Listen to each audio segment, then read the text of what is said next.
मुलायम सिंह यादव के फैसले को रहती दुनिया याद करेगी।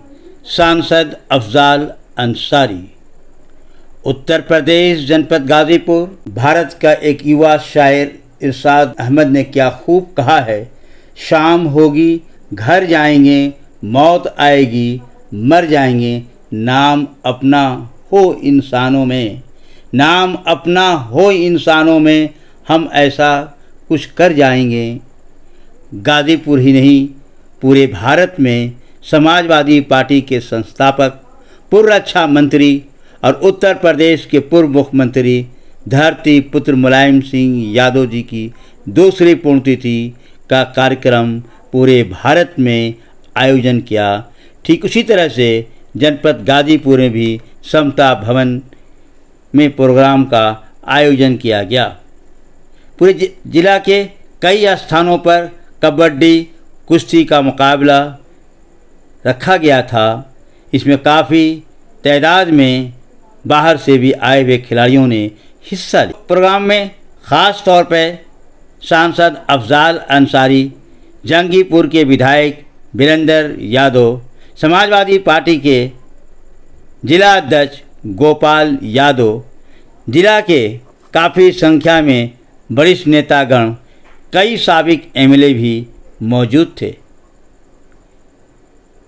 और मुलायम सिंह जैसे ही लोगों के लिए क्या खूब डॉक्टर अल्लामा इकबाल ने कहा था, हजारों साल नरगिस अपनी बेनूरी पे रोती है, बड़ी मुश्किल से होता है चमन में दीदावर पैदा।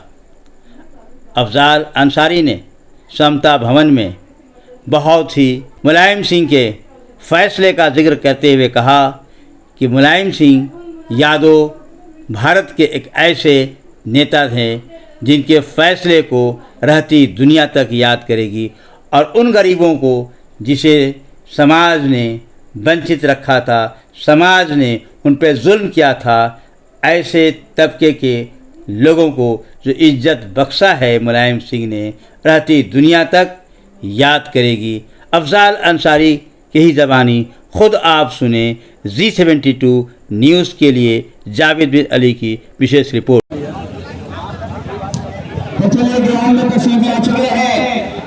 जनाब अफजाल अंसारी साहब सांसद गाजीपुर, साथ में है डॉक्टर वीरेंद्र यादव साहब, जंगीपुर के शानदार विधायक और जिला पंचायत सदस्य श्री पारसनाथ यादव साहब, पूर्व जिला पंचायत सदस्य, और साथ में है श्री अंगद यादव साहब। तो बहुत बड़ी बड़ी शख्सियत इस टूर्नामेंट में श्री राम प्रवेश यादव साहब और गिराड़ी ग्राम सभा के शानदार ग्राम प्रधान श्रीमान रमाकांत यादव साहब। तो इस तरह से खिलाड़ियों से पर्चे का आरोप करते हुए गरीबों के वसीला, नौजवानों के हमरा, गाजीपुर के शानदार सांसद जनाब अफजाल अंसारी साहब। क्या फैसला था सोचिए।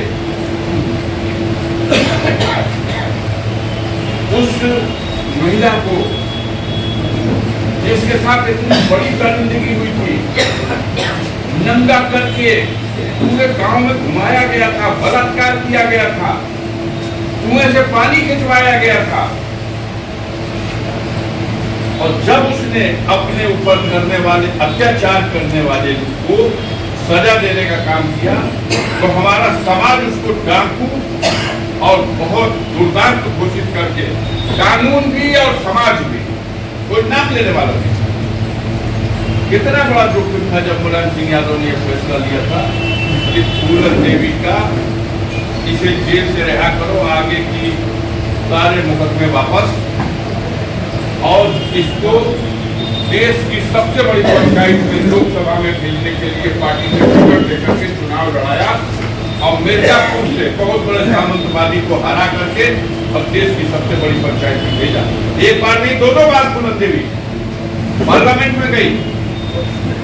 तो उनके कुछ फैसले बेजोड़ हैं जिनका कहीं कोई किसी से मुकाबला नहीं किया जा सकता, कोई जोड़ नहीं लगा सकता कि वो क्या कर सकते थे। वही घटना जो घटी आज के प्रसंग में उस घटना का मतलब नहीं है, लेकिन मैं नहीं समझता हूं कि धरती पर कोई दूसरा भी व्यक्ति था जो इतना बड़ा साहस उठाता। जब अयोध्या में बाबरी मस्जिद पर लोग चढ़े थे गिराने के लिए, तो मुलायम सिंह के सामने सवाल आके खड़ा हुआ कि देश का संविधान बचेगा कि नहीं बचेगा। मेरी सरकार चली जाए मुझे इसकी परवाह नहीं, लेकिन संविधान बचाने के लिए उन्होंने उन कानून तोड़ने वालों के खिलाफ सख्त कार्रवाई की, गोली चलाई। हत्यारे कहे गए। दुनिया में जितनी गंदी से गंदी गाली है मुलायम सिंह को दी गई, लेकिन जितना उनके बारे में बुराई बतियाई गई उतना कद उनका बड़ा होता था। ये तो उत्तर प्रदेश है, हम तो बंगाल जाते थे। बंगाल में लोग मुरीद थे मुलायम सिंह के फैसलों। ये लाल टोपी, ये लाल गमछा और ये नहीं, अभी आ रहे हैं, फोन कर रहे हैं आपको। मुलायम सिंह बंगाली से लाए। ठीक। जब ये सम्मेलन हुआ था, उस समय ज्योति बसु हुआ करते थे बंगाल के, और ये किरणमोय नंदा भी वहीं से लाए। पहले समाजवादी पार्टी से टिकट दे करके उनको वहां चुनाव लड़ाया, और फिर बंगाल की गवर्नमेंट में फिश मंत्री बनवाया। बंगाल में मछली का मंत्री बनने का मतलब बहुत बड़ा मंत्रालय होता है। और फिर बाद में उनको लाया, आज हमारे उपाध्यक्ष है कि नहीं है समाजवादी पार्टी। तो माननीय मुलायम सिंह के फैसले, बहुत बड़े बड़े फैसले, बड़े साहस के साथ, वो कभी पछताते नहीं थे। हम अपने व्यक्तिगत जीवन पर उतरेंगे तो इतनी कहानियां हैं कि बताए नहीं सकते, और हम व्यक्तिगत रूप से ऋणी हैं उनके, क्योंकि उन्होंने हमेशा संकट की घड़ी में मेरा साथ दिया। 1992 में जब भाजपा की सरकार में मेरे घर पर चढ़ाई करके मेरा सारा घर बार लूट लिया गया था, मेरे पिता तक को मारा गया था।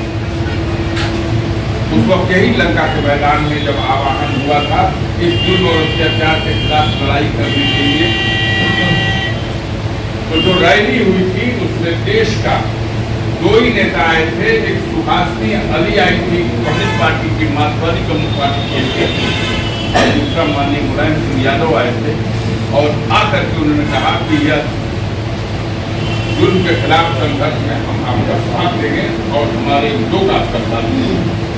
तो वो बेजोड़ इंसान थे, किसी का हम कम्युनिस्ट पार्टी में आए, समाजवादी पार्टी में नहीं।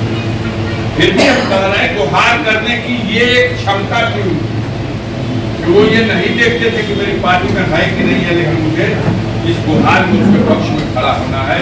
अन्याय के खिलाफ लड़ रहा है तो उसकी लड़ाई कमजोर ना हो जाए, उसका साथ दें। तो उनको श्रद्धांजलि तो सच्ची तब होगी, हम सब श्रद्धांजलि दे रहे हैं और कीजिए, शाम तक कीजिए, लेकिन अगले साल के लिए प्रोग्राम बनाइए कि हम लोग छोटा बड़ा। आज दो ही प्रोग्राम मुझे समय मिला, मैंने कहा कि ठीक है, कबड्डी प्रतियोगिता वो भी स्पोर्ट्स को बहुत लोग करते थे, फुटबॉल प्रतियोगिता वो भी करते थे। मीटिंग करके 1-2 घंटा 3 घंटे में हम सब उठ के चले जाए। अरे ये कार्यक्रम दिन रात जश्न मनाने का, कहिएगा पूर्ण तिथि है, आप बताइएगा पूर्ण तिथि भी हम जश्न के रूप में ये मनाएंगे, क्योंकि ये नेता मरा नहीं है, ये अमर है। और हम उसका मातम नहीं करेंगे, उसको हम अपने संकल्प लेने के लिए खुशी का दिन मानेंगे। इन्हीं बातों के साथ आप सबको बहुत